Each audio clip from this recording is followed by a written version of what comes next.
That's not how it's supposed to be. I'm a pretty bad kid.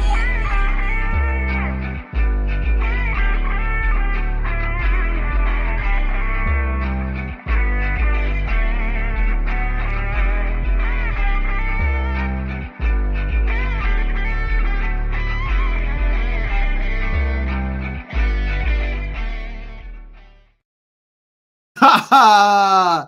Greetings and salutations. Surprise, everybody. It's me, Trevi. I'm by myself. My co-host, my main host, Nathan the Stoner, got some family stuff, some wife things to do, so they left me in charge. So you got like an hour with me, hour and a half with me, but I'm not by myself. No, I'm not by myself. I have a very, very special guest joining me.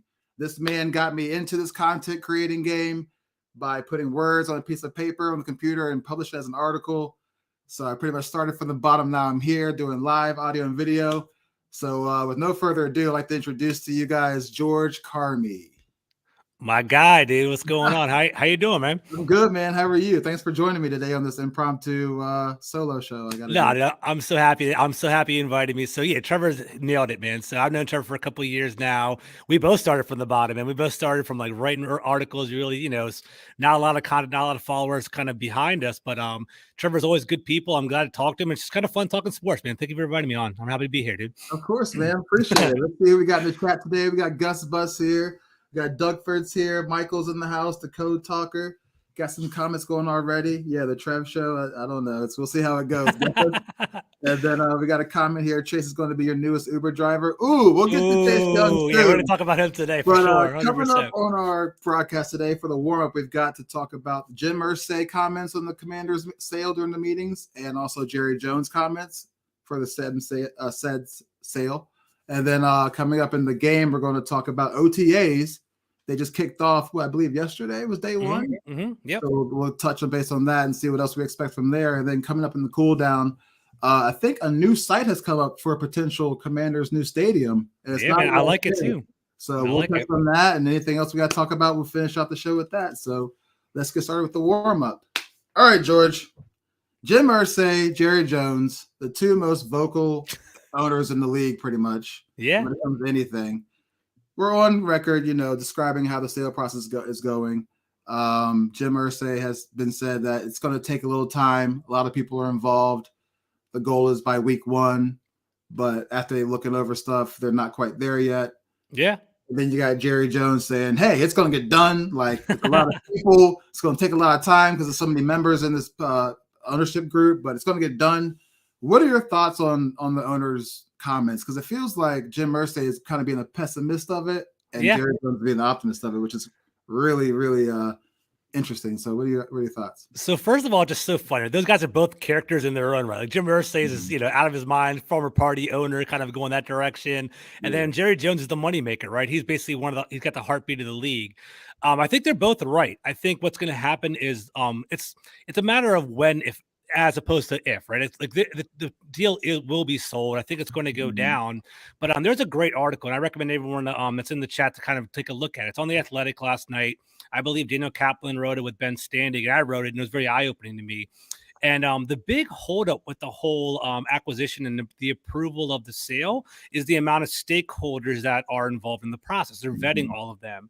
And some of the things that opened up to me was that, like you hear about the 12 to potentially 17 people that are going on, but there's like the fine details in the whole deal. Like, I don't know if you know this, Trevor, if you caught it, but like what's happening is in the NFL, like their language is a family. Like let's say the Carmi family, that would be one stakeholder into the team because it's like a family that basically like that's one of them that like, like for instance, the Maras and like the people like that, the New York Giants and the Steelers, like they're the family that has that, right? But the thing is, what's happening is Mitchell Rails has several stakeholders that are basically like families within that smaller minority share. So it's not really 17. It's more like 20, 25, 30 because they're families that are also stakeholders. So they have to vet all of them, which is slow. It's a lot of people, which is slowing things down. And the other part is that there's actually two countries that are actually also, I don't know if you caught this either, but like the Santo Domingo families from Colombia, South America, and there's a Chinese group that's actually based out of China that's investing into the team as well. So it's like, once you start hearing about all of that, it's like, it is pretty intense. There's a lot going on. There's a whole bunch of investors or different countries involved. Where's the money coming from? And then last thing, I'm going rambling, but no, you're good. And then like in China and South America, the rules are different in regard to businesses and like being candid. Like, like in America, it's very streamlined. Like, you're Better Business Bureau, you have to put your stuff out there. In South America and China, you can hide assets. So NFL's digging around the China and digging around South America, trying to figure it out. And that's what's holding up the whole thing. So we'll see. I mean, I think it's going to go down, but I think it's like, the funny thing is they are intentionally moving this along to get rid of Dan Snyder. That's a big thing behind all of it. From my opinion. I wholeheartedly agree. I didn't know any of those details you just spit out to us. That was crazy. Like, that's a lot more than, like you said, than 12 or 17. It's like probably like 30 or 45 people. It's a lot of people in there and from different countries. It's crazy, dude. Yeah. And as long as it's going forward, I don't care. This is my first experience going through a team sale of any professional sports team I'm a fan of ever. So, like, I don't know the process. Yeah. But I guess it just seems like when Denver did it, it was kind of a faster process, but we don't know how many members were involved, yada, yada. Like you said, since we know it's more than 17, it's going to take a long time. But as long as both Jim Irsay and Jerry Jones, prominent owners, very vocal owners, both kind of in the middle saying it's going to happen, that's cool. By week 1, 2. Now, do you think that'll affect any, like, if it happens before week 1, do you think we'll see any dramatic changes with the ownership during the season, or are they just going to be there like we're the owners and work behind the scenes to get ready for next season?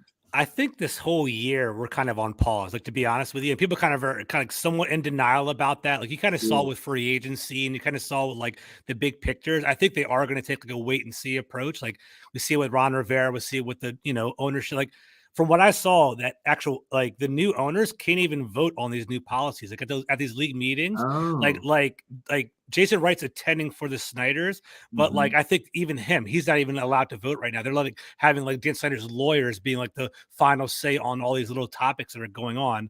So it is a wait and see approach. I'm looking forward to like seeing like tangible stuff. Like, you and I go to games. I'm really excited to see, like, I know for a fact they're already doing like they're upgrading the Jumbotron. They're updating the sound effect. They're updating like the whole speaker system that's going on there. And Trev, dude, we've been there together, sitting side by side. I'm like, what do they say? You have no idea what they're even talking about, because the speakers are that bad. So little like hands-on, like tangible things will get changed, but like sweeping things won't be till like next year, I don't think. Yeah. I'm excited. I am so excited for the sweeper things to come, like you said. And they're already fixing the Jumbotron. That's dope. The speaker system, it's crappy because all you could hear was first down. Yeah, you can hear the first down. Exactly. Yeah, and that never happened with us that much anyway, according to last season. So exactly. You know how it is. But let's see. More ownership talk before we switch up to the warm-up. Sure. Do you think that it is for Jason Wright's position? Yeah. He was, I guess, asked if he would like to take over football operations under new ownership or whatever, and I guess he gave his answer. I didn't quite hear his answer, but what's your opinion? Do you think that he should be retained, given all the progress he's made during this Dan Snyder exit era right now to change the culture and then everything in there? Or do you think that clean slate after this year is what's going to happen? So I think he should get at least 1 year. I think Josh Harris will give everybody at least 1 year to kind of play things out, but it's unfair. Like, Ron Rivera and Jason Wright, they just basically jumped into hellfire, man. They jumped into a situation where like our whole organization was burning, things were going downhill. Constant off the field court cases and things like that. Is it really fair to basically judge them on what they did? The one thing I do like about Jason Wright is his accessibility. Like, I don't know, Trevor, if he ever like reached out to you like during like the whole pre-process. I'm sure you guys had him on your actual podcast one time. But like, during the process, I was fortunate. I don't know why I was blessed to do this. He reached out to me during the whole like the name brand, like, what's your input on things? He reached out to me like phone call, Trevor. This is actually cool as hell. Like type in this number. It's gonna be a conference call with Jason Wright. I would do that, and I talked to him about like the Sean Taylor stuff. He was like, George, like we messed up with the Sean Taylor, like it was before the statue or the tribute. I don't want to say the right, statue. right. It was before the whole like the tribute or whatever, but like the whole like we had the Sean Taylor like road and they were standing in front of that was a kind of controversial and that and the towels. He was like, George, we dropped the ball on that. Like we messed up on that. Like what can we do different and asking for input. So I know he's done that with me, with other fans, other people around the area. So I like the accessibility because Bruce Allen was the complete opposite of that. Yeah. I think Jason Wright's like, Achilles heel, his flaw is that he doesn't have organizational knowledge, right? Like I think like he came in, he's not a DC guy. He's a California guy. He went to school in Chicago. He doesn't know what the Redskins are all about or Commanders are all about, right? So he's learning and I appreciate that. Like, he can always grow on the job. He's a young guy, dude. Like I'm 39. I think he's like 37. He's younger than me, dude. It's crazy, dude. So, he's learning on the fly. And I think that's something he needs to do better, like kind of organizational growth, like maybe hire people that know what they're talking about. But that's going to be keep him, give him a shot because I think he has a fresh perspective and he's super smart, man. You know that. So I kind of like it. I think. What do you think? What are your thoughts on him? I'm kind of on the fence. Like I think like maybe he's like if he like did this, change the he fixed 80% of the workforce, over turnover and. He did this. He might have a couple botches with the reveal of the new team name and the Sean Taylor stuff, but like that can be fixed and overlooked if you start winning games, if he does something else. But the main thing he's done is kind of fix the culture and work environment in that place that's been messed up for the past 30 years. Yeah. So to bring a organization, one as historical as Washington and just kind of turn it around within like a year or two of being a team president. Maybe that is now a new resume to go do this somewhere else. Another organization. That's true. At a higher role or a different role. So that could happen. But also like, I would like to have him here too, to kind of help the ownership get comfortable. Yeah. At least for 1 year, like you said, or maybe even 2, but like get them settled in, say like, this is how we do some stuff here if you want to change whatever, but like I'm just letting you know this is the bathroom. This is where you eat your 100%. Gotta start with the basics. You park over here, you park there. Like so that would be cool just to have him on for an extra year or 2 just to kind of get them acquainted. But if they want to let him go, I won't be mad at that either because I trust the ownership group that's coming in.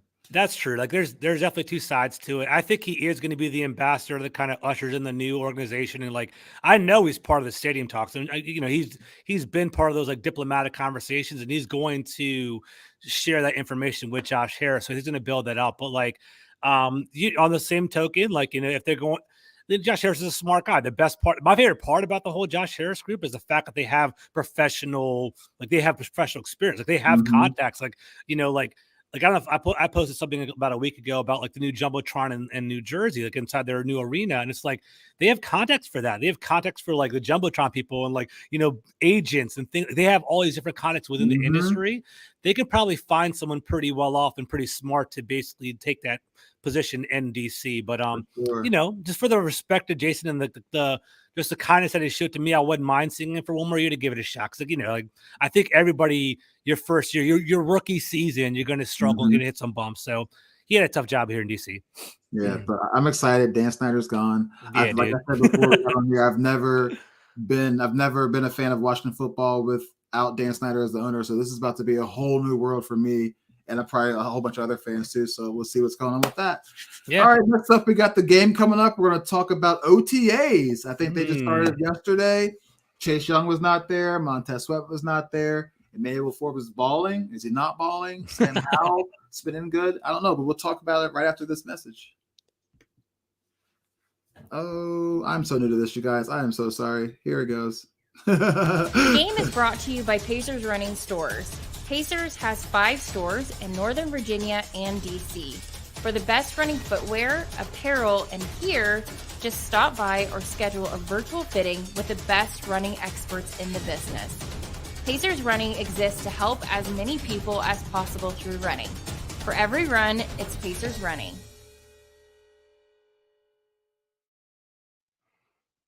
Yeah, so hold on. Let me fix this layout real quick. Yeah, there we go. All right, perfect. Hey, I don't set up the branding and stuff here, so this is what happens. Nice, dude. This is me control the buttons and stuff. I don't know what I'm doing, but it's nice. It's sharp, man. It's like it's a good show, a good production. I like it. All right, so OTA started yesterday. Everybody's pretty much there, rookies and veterans. Before that, we have rookie camp, like 3 or 4 days before that. We'll kind of touch base on that too if you want. real quick, some notable names that are not there: Charles Leno, Montez Sweat, Chase Young. Rivera said he's been in touch with both Sweat and Young. They're working out on their own, but he's been in touch. It is voluntary OTAs, by the way, which means you don't have to come. Mm-hmm. Charles Leno's not there. Don't know the reason why he's not. I don't know if he was there today or not. But what are your thoughts on, once again, the familiar name that's missing from OTAs, Chase Young? So I'm going to share my thoughts. I'm just going to be honest, and I'm really curious to hear what you have to say too. Right. I'm disappointed, man. Like I'm disappointed. I want him to be there. Mm-hmm. Is it the end of the world? Is it going to affect basically, his sack production? Who knows? But what kills me is that like it just kind of shows that like his mentality. And I guess he kind of like he wants to protect his I've never been in a situation where like hundreds of $1 million on the line. So I can see that protecting your body and things like that. But it's just bad optics, and I feel like being there, being with your teammates, just like even standing on the sidelines, you like, hey, I'm gonna observe, I want to meet Eric Bieniemy and talk to him and sit on the sideline, even coach the younger guys, like be a leader, right? Like it's showing lack of leadership. And the big thing is that like Ron Rivera has expressed that, hey, I want you there. I want you to be there. It's important to me to be there. Right. And he's not showing up. That's where it comes down to. It's like you want him to be a building block of the team. You want him to be the face of the team. You want him to be a leader. And it's like, that's the big question. Is that unfair expectations of him? Like, is he all because of his draft position? Does he have to be a leader? And like, that's something we can talk about together. And like, I don't know. Like it's disappointing to me, but like, the bigger thing is on June 6th to June 8th is mandatory minicamp. If he skips that and starts holding out, then he has the complete wrong mentality. Like this is voluntary and hopefully he's like, working out, which he sounds like he is, but it's disappointing. And like, Grant Paulson had a awesome segment with Danny Rui. Danny Rui, I don't know if you guys heard this in the chat as well. Danny Rui exploded. And like, he was like this going nuts on Chase Young about how he didn't want him to, he's like, you're not rising to the occasion. But Grant Paulson was like, dude, you haven't really produced in 2 years.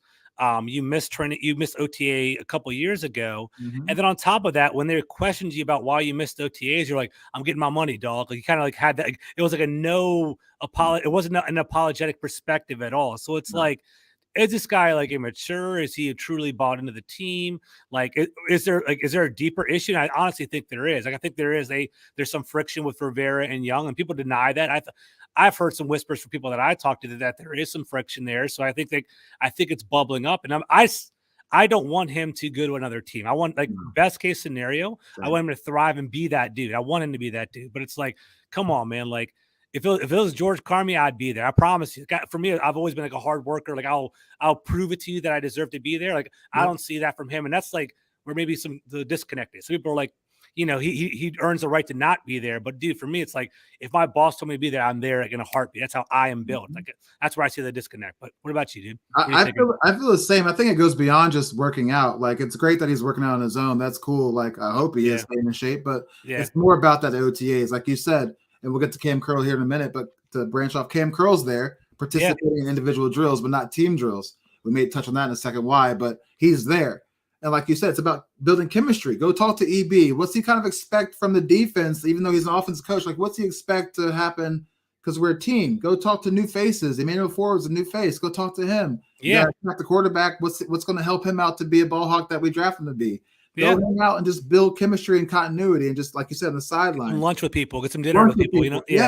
Voluntary, but I think that when that word voluntary gets out there, they're just like, oh, well, I don't have to go. You don't, but if you care about winning and be successful, then you should definitely be there. You don't even have to work out, like you said. You could just be there. Yeah. And I think he's maybe taking a little more personal because we didn't pick up that 5th-year option. Yeah, I think there's some tension there. There's definitely some hurt feelings there for sure. I agree. It's not about the money anymore. He just inked that New Balance and Clutch deal, which is great, but that was not during OTA times. That's like right after the season, like a couple months ago. So that shouldn't be an excuse to why he's missing. Another optic, like you said, him not showing his bad optics. He's not wearing that W chain that much anymore. That's true. I look out for that. I look out for that too, because the kids in that generation, it's all about Instagram and social and optics. So you got to pay attention to it. Montez Sweat not missing. I don't know what that's about. Maybe he is with Chase Young. Maybe he just wants to work out on his own and he'll be there mandatory. That's different. Charles Leno, I don't know if it's a family thing or he's just voluntary as a veteran. They don't really care if he's not there. But Chase Young, man, you got to be there. Like Grant Paulson said, you've been injured 2 years out of 3 years you're here. You didn't finish the season. Like your sack numbers have gone down. You would think you kind of want to be back in the facility to get comfortable and some more chemistry building so you can be ready to go. Because I think that he's gone after this year. But I'm like you. I want him to stay because we haven't had somebody on defense like that with his natural born talent in a long time. Yeah. And he's so young. And he showed flashes of his rookie year. He showed all in college. I would love to have that here rather than be back at the drawing board trying to find somebody that meets his caliber of play. So it's disappointing. No. He should be. And Trevor, shout out to your fans on the chat. Dude, they're killing it. I'm looking at all the comments over here. They're crushing it, dude. Gus Bus, I appreciate everything you're saying, man. It's really good. I would be okay with Chase Young skipping these OTAs if he didn't do it in the past, right? We're seeing a trend now. I also like what Gus Bus said earlier before where he was talking about it's been a business decision every step of the way with Chase Young, and I like Chase Young. I have his jersey right next to you, dude. I love this guy, but it's true. It's always it's the brand of Chase Young as opposed to like the commander Chase Young, and that's what I want to get from him. I want him to be more of a team player. And then kind of circling back to Sweat and Leno, Sweat's been around, man. Sweat's been putting in the work. He's been around. I think what I've heard is that Chase Young and Sweat have the same agents. Maybe they're getting the same advice. So maybe Sweat's kind of following Young. But I know Sweat's been around and Leno's been around too. The reason why it's a big issue is because it's a reoccurring thing. Yeah, it is magnified by his position. So if you don't mind, Trevor, I'm going to ask you a question. With Chase Young, he's selected number 2. He was a captain at one point. The captain patch kind of got taken away, more so because of injury. But is it fair to make him a leader all because he's number 2? I'm saying, I don't know. That's why I'm asking you. Maybe asking people in the group. Does he automatically have to be a leader? Or it's a good player if at number 2. I don't know. I think since judging by his recent history with the organization, you can't do that anymore. His production hasn't proven why he should be. First of all, a number 2 pick overall and a leader at the same time. Yeah. In college, he proved it. Rookie season with us, he proved it. We were like, let's go. We hit a gem. The past 2 years, he has not. He needs to earn that leadership back. Yeah, he's a great leader on the sideline during game days, full of energy, and we love that. That. But now we need to bring that into the locker room, onto the field, and then maybe you can get that C back on your chest. But yeah, I think he needs to earn it rather than just be given to it because he was number 2, 3 years ago. Yeah, I agree. Yeah. And then, so Cam Curl is there participating in individual drills, but not team drills. Some people on Twitter are talking about maybe holding out for that contract extension. Do you think, and his comment said, I'm just coming to work. And once again, he's a voluntary. So he's doing what Chase should be doing, coming for work, but he's not participating in team drills. Do you think that's contract related or he's just saying, I don't really want to push myself this early in the season? I definitely think it's contract related, and that's the way I would play it. I think it's the right thing to do. I was in a group chat talking about this the other day, and it was Terry McLaurin did the same thing. Terry McLaurin, I don't know if you guys remember a couple of years ago, he was in the contract negotiations, but it was a much more positive talk. They knew that they were going to sign Terry McLaurin. But in April, he would do all the classwork. He would sit down there, do all the installations and talk to the coaches, and then he wouldn't go out in the field to protect himself. I believe in May, when things kind of got a little bit rocky, he started to not even come to training camp. But I think that's the great balance, right? If you I love what Curl said. He's like, I'm here to do my job. I like hanging out with the fellas. This is kind of what I'm into, and that's why I'm here. And that's what you want to hear from a player. Jack Del Rio had an interview with Julie Donaldson one-on-one yesterday, and Julie asked him, "Hey, who was the leader of the defensive backfield?" And he said Cam Curl. Leaders come and lead. If you're a true leader, you know this, Trevor. If it's innately in you, you don't want to let your people down, man. You want to lead by example. You want to be there. So it's I like that, man. And that earned respect from me with Cam Curl. So that's kind of where I'm at. Emmanuel Forbes has been apparently lighting it up since rookie minicamp. I think he got his second interception today of the offseason workouts or whatever. Is this for real, or is it because of going up, against some rookies or some no names or Sam Howell? Is he for real, or is it because of the competition he's playing against in OTAs? I think it's a little bit of both. I think he has the skill, but he's going against like LA Fitness players. Like in the last, so last week he was like rookie mini camp, and it was like go against like these like people that aren't even going to make an NFL roster. But like I like the instincts that are there. Jake Fromm was actually legit. He intercepted Jake Fromm today. Jake Fromm was an SEC player. It was Georgia, I believe, is where he was played in college. So it's a legit school, and he picked him off. But like football's football, and like I shared before that like. If you're a ball hawk, that's innately in you. I think there are some people like we all play. For people that are watching this and talking about this, we've played sports before, and like there's sometimes where people like they just intercept the ball, or like they can like they just have that little like it factor in them, and that's who he is. Like some people are like good coverage guys, good fundamentals, but like he has that like instinct where he picks the ball off, and you don't hide that in the SEC. And we're starting to see that already. Like what 3 practices that we heard of, and 2 of them he has interceptions in. That's like there's a correlation of interceptions that he has, which is fantastic. It's a great sign, and I think that's what they got him here for, man. That's what I'm excited about. So I'm happy with it. And I think it was a good pick. The day of the pick, I was like, Christian Gonzalez, man, I was really excited because I kept hearing all the hype about it. But then afterwards, we started hearing all the aftermath. It was like Christian Gonzalez is like a projection, is a good athletic specimen. But like I said, there were questions about his toughness and about like whether he could turn the ball over. And Forbes is the complete opposite. He's tough as hell and he turns the ball over. And like, you know what? Let's roll the dice and let's aim high, dude. Let's go for a home run. I like it. I just hope nobody doesn't try to make any big hits because that man is skinny as hell, bro. It's skinny, dude. Yeah. Very skinny. Yeah. Also, piggybacking off of more OTA talk, it's already been some bad news. Tight end Armani Rogers is pretty much done for this season. Yeah. He ruptures Achilles on a non-running injury in OTAs. So how do you feel about the tight end room going forward with him losing out? Because apparently word on the street was he was supposed to be a pretty important piece for us on the offense this year in EB's offense. Do you see anybody else coming in, or were you just promoting, or was he a legit weapon in the offense, or they're just saying that to be nice? I think they were going to use him, dude. I really do. Like I went to I have season tickets. I go to the games. You guys watch the games as well. They were using him in reverses and like screens. They were putting him all over the field. Going into the draft, like this is a great tight end class, and I was like, man, like it'd be really cool to get a Dalton Kincaid or Michael Mayer, some of those awesome like high end guys. But at the same time, I was like, those are dart throw players, and we already have dart throw players in our tight end room. We have Cole Turner and Armani Rogers and Curtis Hodges and all those guys. Yeah. So I think we're deep enough to take a hit. Like I think somebody was going to be put on the practice squad anyway. Like it might have been Curtis Hodges, and Armani Rogers would have been like the starting player, but like.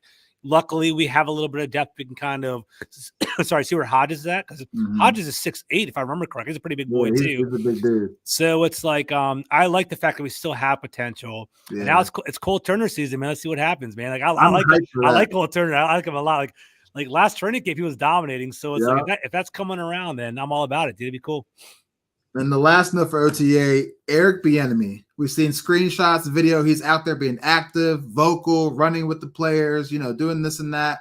I saw today where Sam Howell got picked off by Percy Butler on the goal line. Percy went to run it back. Sam didn't do it. EB yelled, "You threw it. You go after it."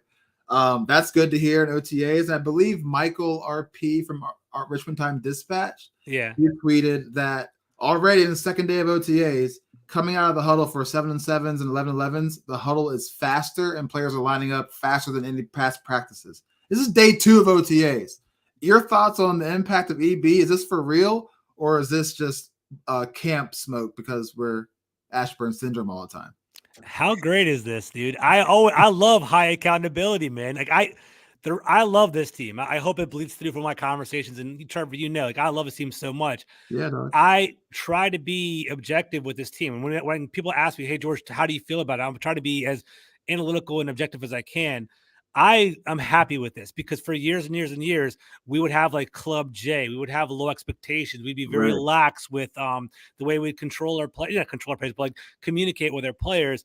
Have high expectations. The reason why these good teams are successful is because they have high standards, and that's kind of what we need to have in Washington.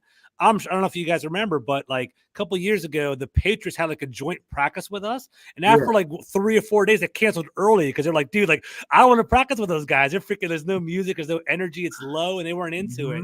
So I like it, man, and I think that's going to make a change. Like we talked offline before we started. It's EB and Sam Howell are the two. Like that's the whole season.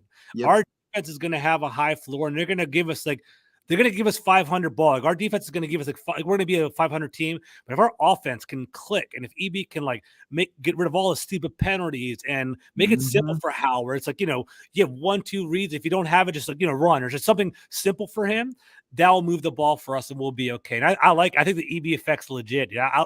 My only fear with him, hopefully I'm getting ahead of myself, but my fear with him, I don't want him to be one and done. I don't want to be like, he did it. I don't want to be like, I freaking look what I did with Howell and now I want a head coaching job. I'm kind of worried about that. But especially the new ownership coming in too. I want them to just to stay put this season and watch. Yeah. And be like, okay, well, we knew what Ron did. That's why we're here kind of as well. Yeah. But if we want to make a promotion, whatever, he could be the guy. Yeah. Not Jack Rio, but it is what it is. Any other OTA news you want to share or anything? Are you looking forward to hearing anything else at OTAs? Any player specifics that you want to hear about outside of Emmanuel Forbes or Sam Howell? I want to see Quan Martin. I want to see him at nickel. I want to see how he shines. I heard he's doing pretty well. He actually grew on me. I don't know how you felt about it. We didn't talk about the draft, for instance. Night, I was like, what? Yeah, it threw me off. He's slowly growing on me. I dive deep into that stuff. I read about everything, and the one thing that people should know about Quan Martin is he is a flexible piece. I really liked I'm losing his name now, Brian Branch from Alabama. I really liked him, and I was like, dude, we should trade up to get him. And I honestly believe the Lions, I don't know if you guys remember, but the Lions traded up a couple picks ahead of us to get somebody. I think they were doing it to beat us for Brian Branch. Yeah. But after doing more reading and after listening to Logan Paulson and other people, Brian Branch is a great box nickel. He's a great run stuffer. He's a very smart guy. He's Nick Saban's one of the best defensive coaches of all time, coaching that guy up. So he's plug and play. But Quan Martin, basically, he can do that and more. He's more athletic than Brian Branch. He could play free safety if we needed to, and just that flexibility is actually really cool. So I want to see him kind of unleashed. Illinois' defense was legitimately one of the best scoring defenses in the league, and we have 2 of their players now, which is awesome. And I'm kind of curious about Chris Rodriguez. I want to see, I think it'd be kind of, I don't know, he's interesting to me. I want to see, hopefully he does pretty well. How about you? Rodriguez, he gives me Darius Geis vibes. I've seen him on Twitter too, but not off the field, but just the way he's built, his stature, the way he runs hard and his cuts and stuff. Darius Geis, when he was healthy and had his head on straight for us, he was a pretty productive He was a guy. breakout player. He was. I love that kid, but of course we don't know the end of that story. And I'm also want to see KJ Henry. Yeah. Nathan and Stone are kind of hyped about that because they said we need to draft an edge due to the whole Chase Young 5th option thing. Sweat might be to, we can't keep both. But I don't know. Do you think he has a potential to be a starting defensive end or a special teams guy that Dabo Swinney said that he wasn't at Clemson? Where do you stand on KJ Henry? So what I've read and what I've heard is that he's a high motor guy. He's not going to be to go out there and break. He's not going to get 10 sacks. He's not going to be a refined pass rusher, but he's going to be somebody that kind of keeps fighting and keeps he's going to get blocked initially, then keep fighting to get a sack afterwards and things like that. What I like about him, Jim Nagy actually was on Big Doug's show about a week or two ago. He had an awesome interview, and Doug asked him about KJ Henry. And the thing about KJ Henry was he was the good guy award with the media. He basically is very approachable and easy to talk to. I think he was a team captain at one point as well. So he's a high character guy and a high motor guy. And I think that's going to be a surprise. I don't know if he's ever going to take over for Montez Sweat or Chase Young. I think he's a good rotational piece, but at the same time, it's he'll be. I think I wouldn't be surprised if he gets 3 or 4 sacks this year. And it'd be kind of cool to have that in your back pocket when that's kind of cool to have. But I don't it'll be it's what's the best word for it? It's kind of cocky to think that basically he would just step in for Chase Young and everything's going to be all right. It's not going to happen that way. He was drafted in the 5th round too. Yeah, that's not going to happen. No, that's not going to happen now. No. Yeah. But also for OTAs, I guess the last thing I want to hear is I want to hear more offensive connections. I want to hear how the offense is running. I want to hear if there's any hiccups. Is there chemistry? Is there not chemistry? I want to hear more about that this year than I think defense, because defense is pretty much intact from last year. Adding Emmanuel Forbes, losing Bobby McCain. Other than that, it's pretty much the same. That cornerback spot's going to be interesting though too. I want to hear how OTAs are using BSJ, Kendall Fuller, Emmanuel Forbes, who's outside, who's inside, because everybody can pretty much play both inside and out. So it's going to be really interesting. But I want to hear more offense connections. Got it. Is it too big for the moment? Too small for the moment? So And to that point, like I want to see Jahan Dotson year 2, man. I'm really excited about him. That'd be cool. I want to hear him like, who's better, McLaurin or Dotson? I want it to be like that. I would love it if that was the case. That's what I'm really looking forward to. It'd be really cool. I can't wait. So anything else on OTAs before we head to the cool down and talk some more stuff? I think we're good, brother. Go ahead. All right, that's it for the game. Coming up on the cool down. There's a new site in store for Commanders' potential stadium, and it's not RFK. Right after this message, we'll discuss about where it's going to be and how you feel about it on the cool down. The cool down is brought to you by Manscaped. Ever since my Nathan started using their products, I can't cool down. Fellas, trust me. Go to Manscaped right now and get 20% off and free shipping by using the code REF. Your ladies will appreciate you. Now back to Trev, Stoner, and my Manscaped man, Nathan. That's a very sensual ad. I've never heard that one before. Okay. I like it. That's nice. Stoner, Trev, and Nathan are not here, ladies and gentlemen. I don't know if you guys are just tuning in, but this is George Carmi over here to my whatever side this is, filling in for Stoner and Nathan. I'm taking over the show. It's been a hot mess with the visuals, I guess, maybe, but we're here. Now we're going to talk about the stadium site. George, there is a new stadium site potentially for the Commander Stadium. You want to elaborate on that? I kind of don't know where it is. I'm looking through my notes, but it's not RFK. I got you. I got it. Yeah, I got it. Away. I got it, dude. So I think it's actually pretty nice. It's kind of like creeping up to like maybe number 1, number 2 for me, man. I actually really like it a lot. Okay. So if you look at the screen right there, that's called Poplar Point. I'll be honest with you, like I wasn't super familiar with. I've heard of it, but I started doing research more of it basically as things came along. So for those of you that don't know who I am, I live right outside DC. I'm like 20, 30 minutes outside of DC. Like I go to the Nats games, go to all that stuff. So like I know the area pretty well. That's the Anacostia River. And I don't know if this photo actually shows it very well, but like legitimately across the river, like in the upper left-hand corner of that picture is Nats Park. That's how close they are to each other. Wow. So what you would do is you would take the Navy Yard Metro to Nats Park. You can go there, but there's also a green line that goes through this Poplar Point area where it's Anacostia Metro as well, which is pretty cool. So like what I like about this is it's waterfront. It's actually real pretty. It's on the water. It's on the Anacostia. It's near Nats Park. And then directly southwest of Nats Park is Audi Field. So like a lot of like all three of the major areas cities will be next to each other, which is pretty cool. I didn't know that, Gus. Thank you for sharing that. But that's pretty cool. I think it's pretty interesting. And it is in DC, and it's off the highway. It's off 295, and there is accessibility there. The negative part about the Poplar Point is that there's a couple things. From what I read, and maybe I'm wrong, but this is what I read. It's 110 acres as opposed to 200 acres at RFK. So it's smaller. So it's smaller to get the stadium in there. So it's a little bit tough. And due to the Anacostia River being there, there's a lot of like environmental protection stuff, like EPA stuff, like in regard to building. And I think over the past, like they did when they built Nats Park, and when they did like upgrade to the Capitol, like the actual Capitol building, like there's like with sewage and things that were going in the actual water and in that area in Poplar Point. So like that's the negative and the positive, right? So the negative thing is like it's a little bit small. There's some sewage or some toxicity that's going there, but that's an easy sell to basically to the DC Council. Be like, no one goes there. As the Commanders, we're going to go there. We'll fix that and clean that up and build that up.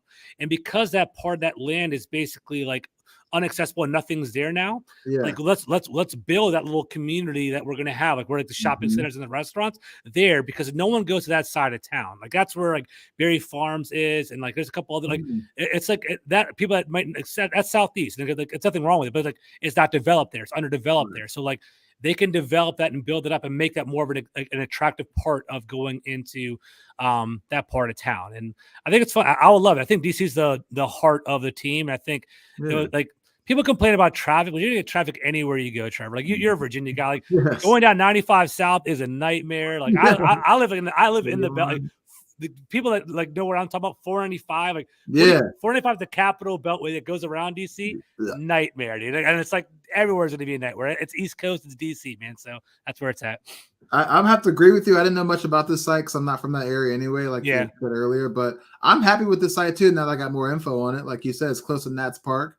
It's got the river right there. It's got a nice spot to build a community area that we're looking at. Jason Wright's talking about doing with the new stadium. On the last show, we were talking about how many seats do you think would be the appropriate amount for the stadium? Since you said this is a smaller acre lot than the RFK, we mentioned 60,000 last week. What do you think? Yeah, that's where I was at. Like going into like the previous stadium plans and things like that, like 56,000, something like that, like under 60, because I think it's really good to for one, the landscape of going to games is changing, man, for real. Like it's like, dude, how like, I love going. I have season tickets. I like going to the game. It's good camaraderie. But how awesome is NFL football at home, dude? It's sick. Like 4K.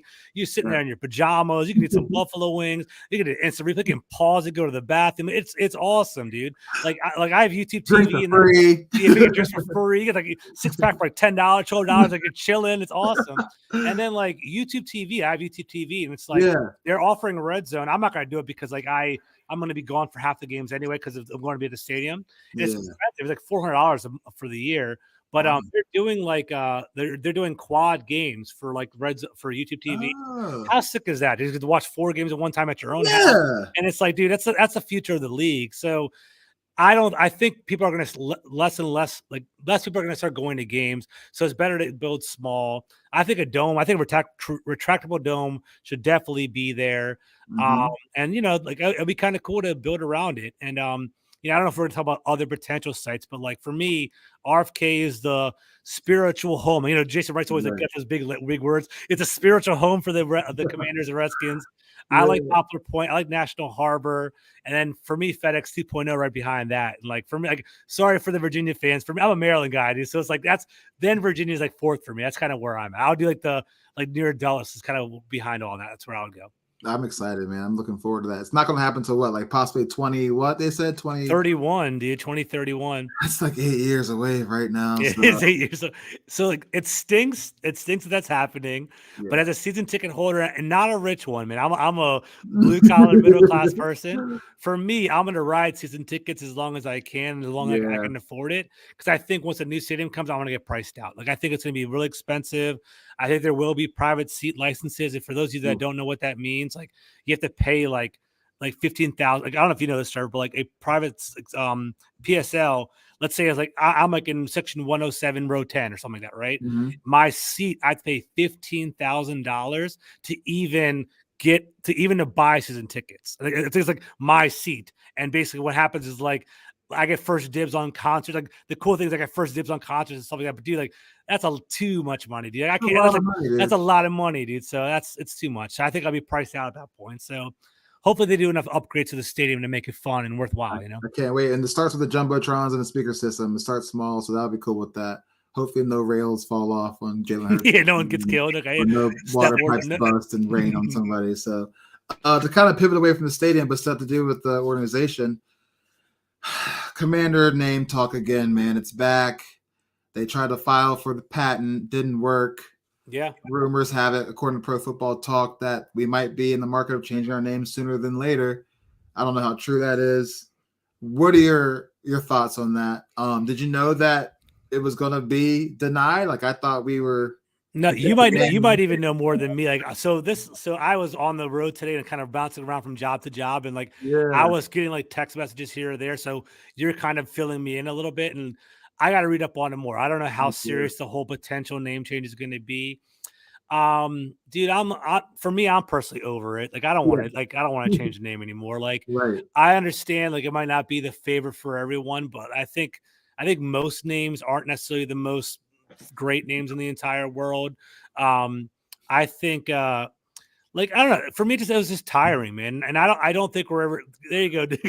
Shout out, Doug, real quick. Shout out everybody in the chat, real quick. Doug, Rockman's here. Appreciate you, Rockman. Uptown Dre, Gus Buster holding it down. Who else we got in here? Super Chef stopped by.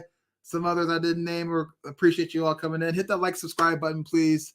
Your boy Trev's filling in for Nathan and Stoner as a host with George Carmi as my co-host. So We're rocking. Go ahead. Yo, and guys, if you all appreciate my content, I'm at Command the Mic podcast on YouTube. I love it. I'm trying to grow my show up. So Command the Mic by George Carmi. Look me up and go on my Carmi21. Find it on there too. So I'd appreciate a follow. But yeah, I don't know. For me, I don't like seeing division. Like for me, I want to be proud of the team. I want the fans to be united. I want us to be like, let's do this, right? And I feel like if we continuously change our name, it becomes embarrassing. It'll be like, dude, like, who are you guys? You're the football team, like making fun of us and constantly on us all the time. And especially with losing too. So. And like, I think the problem is, I think people automatically there's two different things, right? There's like, people think we're going to go back to the Redskins, which will never happen. It's never going to happen, right? You think so? Yeah, put it to bed. Yeah. And then people automatically think it's going to be Red Wolves.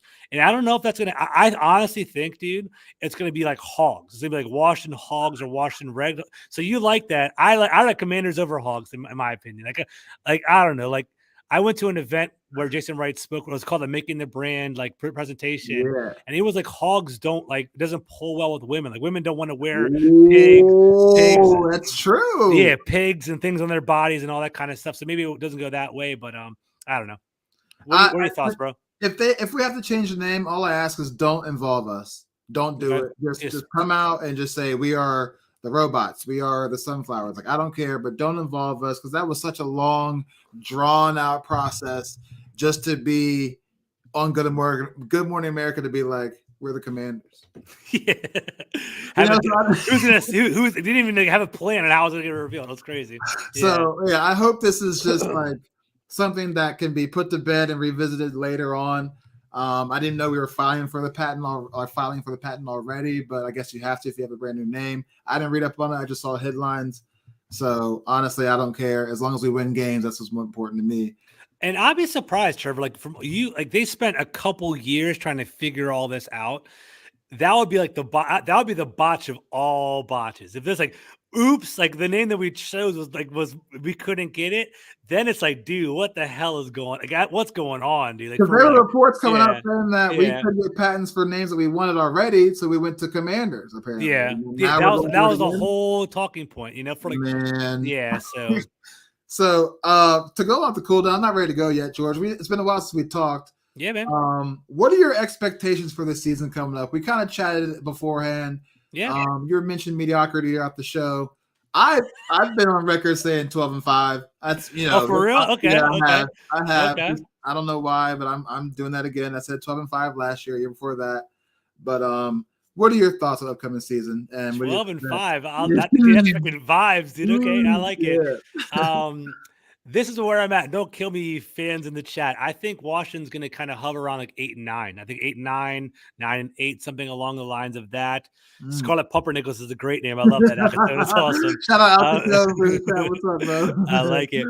I think we're going to be about a 500 team.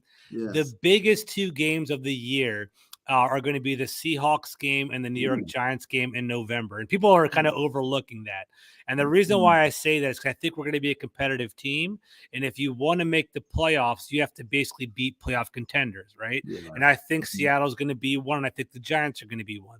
So I think the Cowboys and the Eagles are like, I think the Eagles are obviously another class. With the Super Bowl, I think they're going to regress. They're not going to be as elite. No. They're not going to be as elite, but they're going to still make the playoffs, obviously. I think the Cowboys are going to be pretty damn good. So it's going to be like us and the Giants, us and the Falcons, believe it or not. I think they're going to be kind of floating around there. And then also the Giants. So sorry, Seahawks, Giants, Falcons. So we got to knock those guys off if we're trying to get into the playoffs. So if we can beat those teams, then we'll 10-7. There we go. But if we don't, we'll fall to 8-9. It's all going to be about how our offense hits, and we'll see how it goes. So I want to hear your path to 12-5, Trevor. Let's hear about this real quick. So my biggest wins to go along with 12-5 is we're going to shock the world and beat the New York Jets. Okay, the Jets aren't going to be that good. I don't think they're going to be that good because we beat Aaron Rodgers with Aaron Rodgers isn't that good. He's fallen off, and he has to get used to the team. And we're used to beating him, so that's that. We're going to play him at the end of the year too, so he might be injured at that point. He might be like in the freaking the darkness. He might be in a cave somewhere. We have no idea what's going to happen by that point. So we'll see. Yeah. Let me bring up the schedule right now because I don't even, and then we can talk about. Yeah, let's do it. I'm down. Yeah. So we're gonna smoke the Bills. You're just saying? No, we're gonna lose to the Bills. Yeah. We're going to beat the Jets. I'm almost there. Hold on 1 second. No, you're good. All right, so here we go. Week 1's the Cardinals. That's a dub. Yep. Week 2 against the Broncos. That's a dub. Yeah. Week 3, Bills. We compete, but they take it at the end, so we lose that game. Yeah. The Eagles at the Link.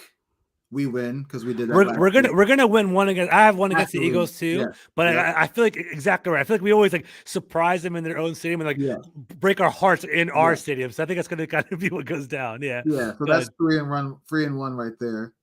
3-2, right? Because the Eagles win. Sorry, 3-1. Cool, I got you. So the Bears will win that because Ron Rivera is probably his last year coaching us. He wants to go with a win. Okay.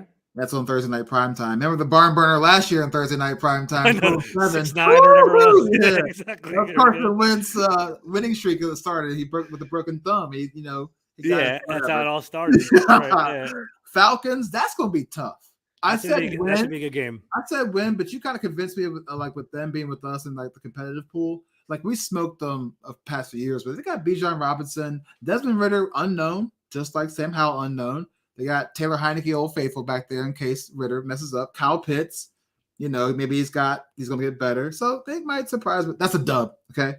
Giants. Oh, go ahead. What's up? No, I agree with. So basically, I think we're going to beat the Falcons as well. Yeah. Just one thing I was going to say, just like people, I think the Falcons are going to be a better team. I think they're going to be equal level to us because they did add Bijan Robinson, Heineke revenge game. It's hilarious. What I like about the Falcons is that they have an identity, dude. They have a good rush. They have 3 of their 5 offensive linemen are first round picks, and then one's a second round pick. And so it's like their offensive line stacked, and they want to run the ball, and they have Tyler Algier, and they also have Bijan Robinson, and then Drake London and Kyle Pitts. So their offense is there. Ritter's the question mark, but that'd be hilarious. How mad would you be if freaking Heineke freaking beats the Commanders and freaking buys like burgundy and gold like Jordans? That'd be so annoying. Bro, we will never hear the end of it. It's not going to happen. I think we're going to beat them. We're going to beat them. We always beat the Falcons. We got it. It's not big deal. So that's what 6-1 right there. 5-1, 6-1. Let me pull it up. Yeah. Cardinals, Broncos, 2-1, 3-1, 4. Yeah, we're 5-1 right now after beating the Eagles. I mean the Falcons. Here we go. October 22nd, Giants at New York. We lose. We're 5-2 now. Philly comes to us. We lose because we beat them there. This is a tough. This is the stretch I was telling you about. Watch. Yeah. Now we're 5-3. Patriots. That's going to be probably like a game, but we'll win. Yeah. Seahawks. This is where it's at. This is the whole season right here. This is what I was telling you about. Eagles, Patriots, Seahawks, Giants, Cowboys. We could go. That's going to make it. We can go 500. We can go 4-2. We can go 0-6.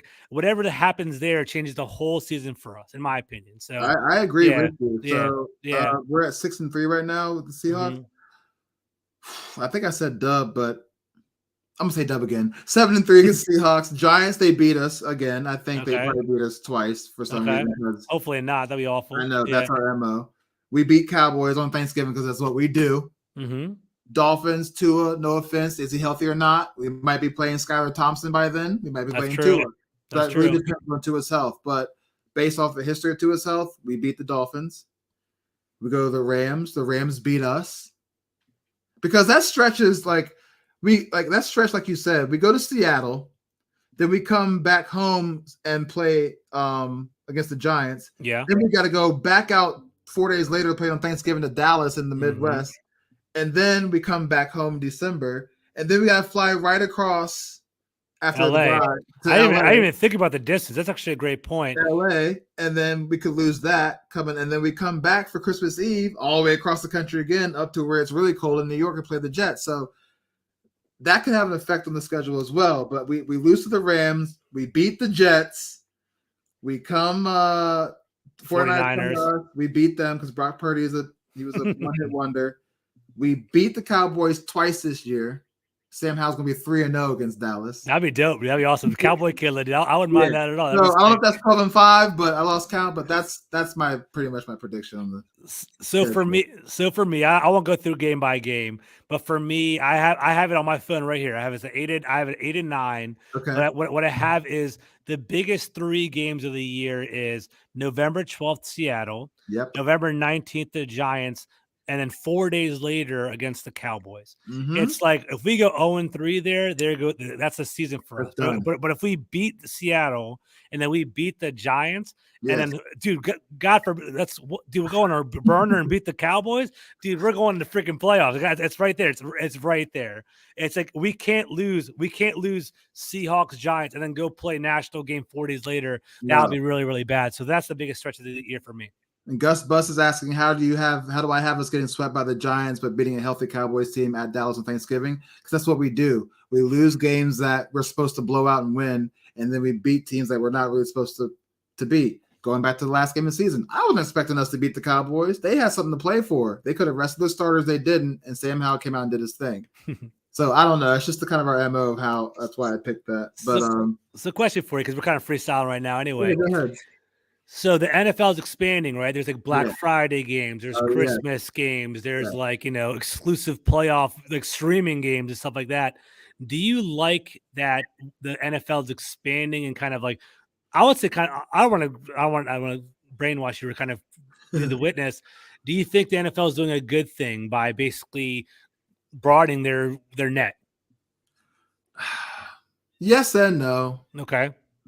Because for some people to this day, it's still hard to catch a game on Sunday. Because unless like the only game is on Sunday or on Thursday and the Monday. But to branch out and add a Black Friday game, it gives you an incentive to go out and shop on Black Friday and it's the holiday season.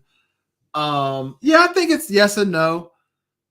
But the way that all the platforms are, like, where's it going to be broadcasted? Do I have to subscribe to Prime? Do I have to subscribe to Hulu? Do I have to subscribe to NFL Network? Like, that's the only is it all different platforms, or are they all going to be on the same platform? Like, it's right now it's free agent. Like growing up, us growing up, it was like Fox was always NFC, AFC was always CBS. Now it's fair game. It's basically they can change things at a drop of a hat. So that's kind of where they're at. Like for me, I don't know if I like it. Like I love consuming the sport. I think NFL is the best product out there. Yeah. It's my favorite product. I'll eat it up all day long. I love fantasy football. It's one of my favorite things in the world. But it's like Black Friday and Christmas Eve and Christmas and stuff like that. My concern is that I'm a family guy. Like I really like family centric, and I love being with my family and stuff. Like I don't ever want to get to a point where it's like I gotta teach myself to not be lazy. But it's Black Friday. My brother will be like, "Hey George, want to watch a movie at a theater?" No, I'm good. I'm gonna watch the freaking Commanders game. I don't want it to get to that point. So exactly. That's the only thing I'm worried about. I hope it doesn't oversaturate things. Yeah, it kind of might ruin already installed family traditions on Black Friday. Yeah, man. And also have a chance of starting a family tradition on Black Friday. So.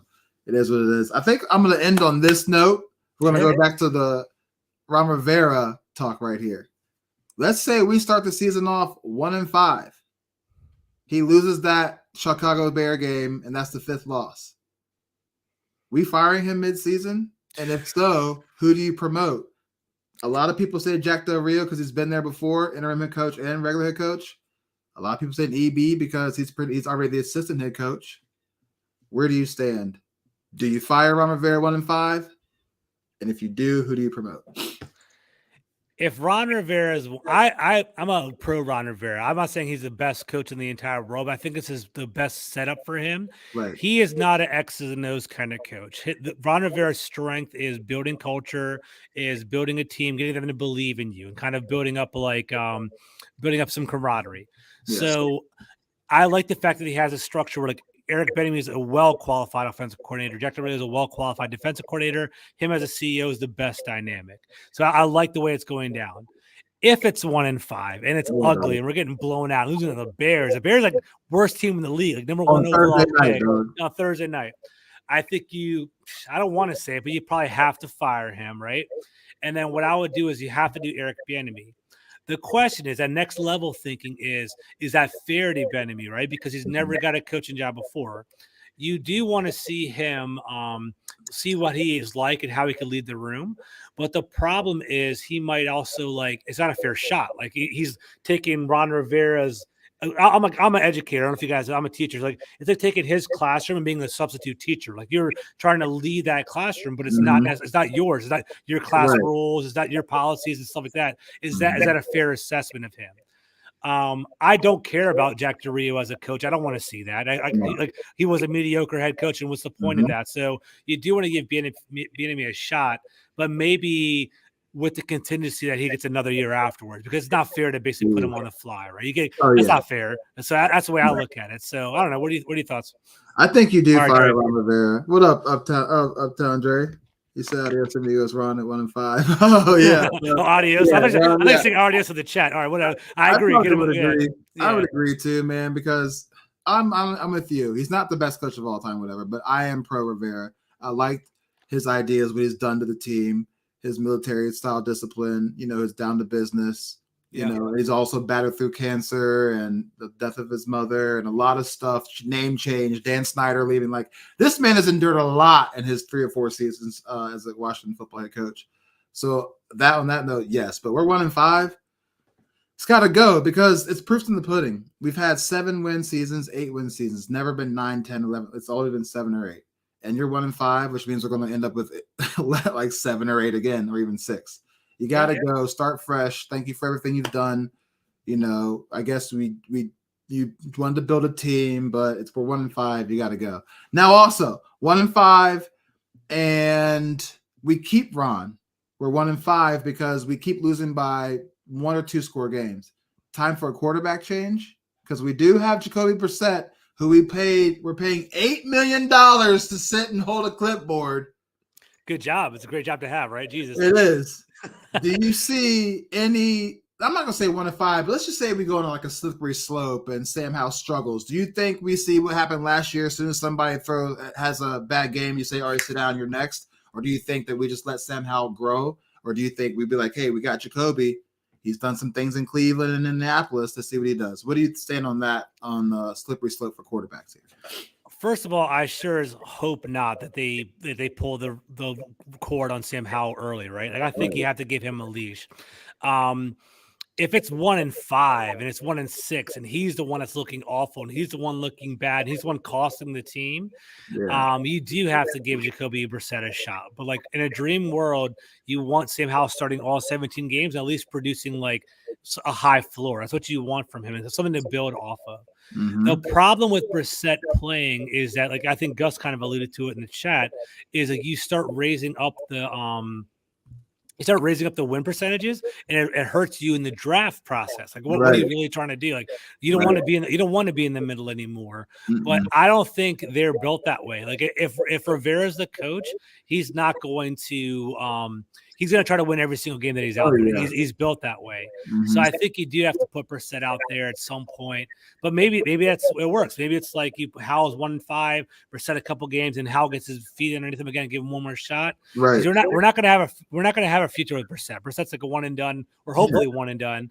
And then it's Howell. You have to give him an honest, true assessment, and then if he's not the guy, hit reset next year and basically. I'll be aggressive next year. Yes, that's the way I am. We'll have the aggressive ownership already in place. Yeah. So I'm with you. If he's not the deal, be aggressive. And I see somebody said Caleb Williams time, but that means we'd have to be 1-16, 2-15. Yeah. To do that, because he's probably we're not gonna be there. We're not gonna be that bad. Yeah. And unless we are at number 11 again, we decide to trade up to get number 1. We could trade up. Getting number 1's that's alternating. Franchise altering move. Yes. Realistically, Arizona's gonna be one of the worst teams in the league. Mm-hmm. They also Houston traded up. They basically traded with Arizona to get Jalen Carter and CJ Stroud, and basically they have the number. Arizona could end up with the first and second pick of next year. That's how bad they're going to be. Mm-hmm. And there's a very real world where Cardinals might freaking get Caleb Williams and then trade Kyler Murray. And I don't know. I'm going to ask you about this. Would you be interested in Kyler Murray at all? Especially with that contract too. That's a monster contract. but I probably wouldn't. I probably wouldn't. Nah, dog. Yeah. And I know it's like a running joke, but for real, if you got to put a clause in the contract says, you need to Stop study playing more. Call of Duty. I mean, I'm sure it's in everybody's contract, but like for it to be exposed like that and it kind of back up with his video game playing history, I'm good on that. We're getting rid of dark clouds. We don't need any more dark clouds. Culture people, players, people that come into OTAs and stuff like that. That's what we're looking for. For sure. Anything else you want to talk about today, George? Anything else? I'm trying to think, man. I don't know. Like, I think I'm pretty good. If you have anything, I'm down to talk, but I can't think of it top of my head right now. Yeah, I mean, OTA is gearing up and going off, and hopefully Chase Young shows up. Other than that, I think this calls it a show. Thank you so much for joining me, George Carmi. FullPressCoverage.com is where I met him. Are you still a part of that? Yeah, it is so part of Full Press Coverage. Okay. I try to write as often as I can. The most recent writing I've done was during the draft process, like draft profiles and stuff. Right. I'll start turning things up this summer because I'll have more time. Guys, I do. If you guys listen to my audio, it's Full Press Commanders. You can find that on a podcast.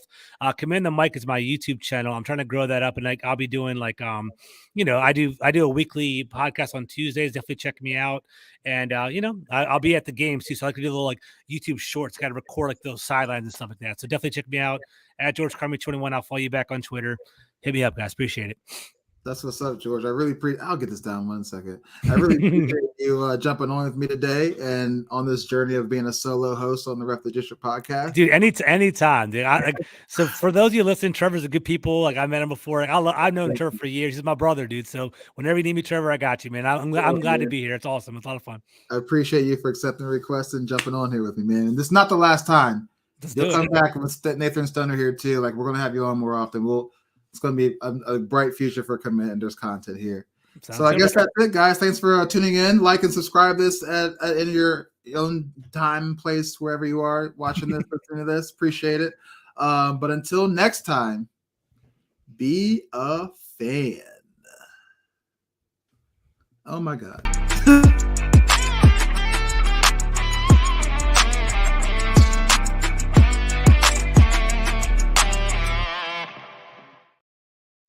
That is, dude, everything's crisp. Your production